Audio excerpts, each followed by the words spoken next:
Hi, I'm Standard Times digital sports editor Brennan Curie, and I'm here with one of our contributing writers, Wesley Sykes.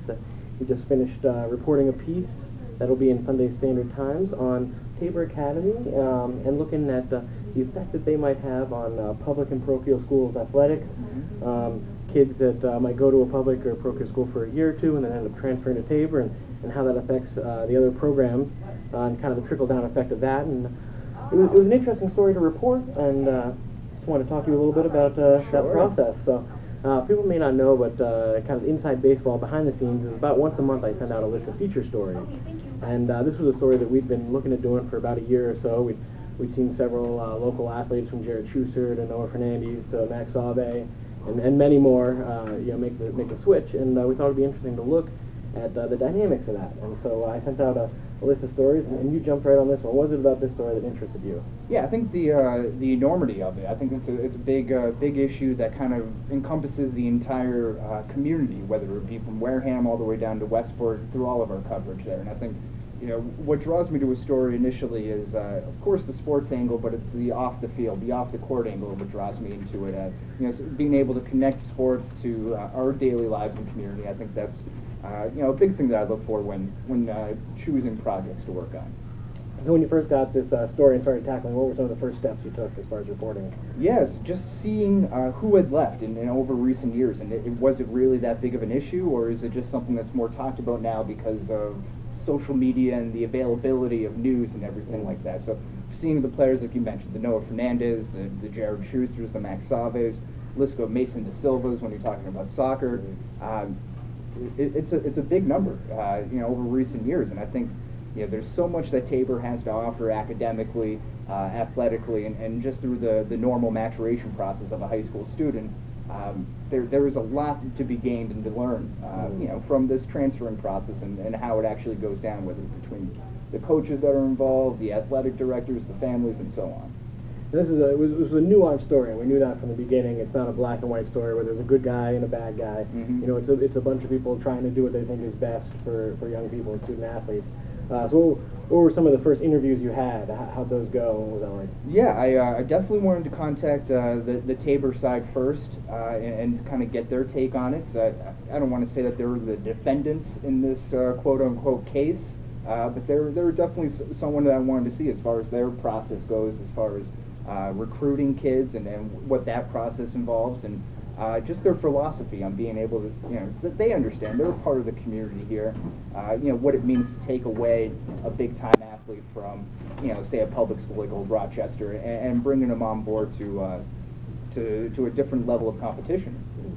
And when you started talking to some of the public schools coaches and administrators, how open did you find them being to talking about this subject? It's kind of a catch-22 for them in many ways. Yeah, absolutely. I think there was a little bit of hesitation on some parts, and some coaches and athletic directors declined to comment, which is absolutely within their right to do so. But from the people that I spoke with, I think they were open and honest about it.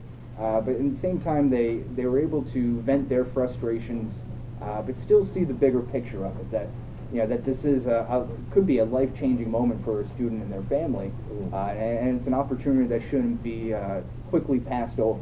It's definitely a decision that takes some time and a lot of consideration to it. It was important to include Tabor side, of course. So, we know that they're not. This isn't unique to them. They just happen to be our local example of this. They're not doing anything that most of the other schools are competing against aren't. So what was it like reporting out the Tabor side of this story? Yeah, I thought they were Conan Leary, the athletic director. I think he's in his first year right now, and Kenny Ackerman, who has I don't want to say benefited the most maybe from these local athletes, but certainly his baseball team has done very well with some local products. Jeremiah Adams included, who was not a transfer; he was a 4-year Tabor student. But I thought they were very open to the process, and it was a very easy, casual conversation. It wasn't something that they were shying away from or didn't want to speak about. I think they were pleased to hear, though, when we contacted them, that we wanted to lay out an even-sided story with both arguments presented.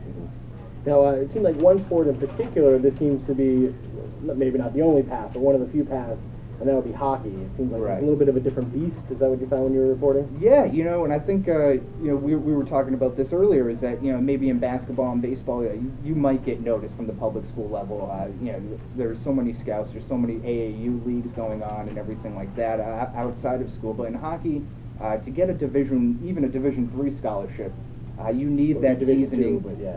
Oh yeah, Yeah. you wouldn't get a scholarship there, right? But Good even look to from play Division at III, yeah. Division III schools, you need to have that seasoning and go up against that level of competition. So whether it's going from a public school, transferring to a private school, and playing in juniors for a year, like we saw with Max Save, who will be going on to play at University of Vermont, or anyone else, even Ken Gourvet's son, Ryan, who's playing at Division III Babson College right now.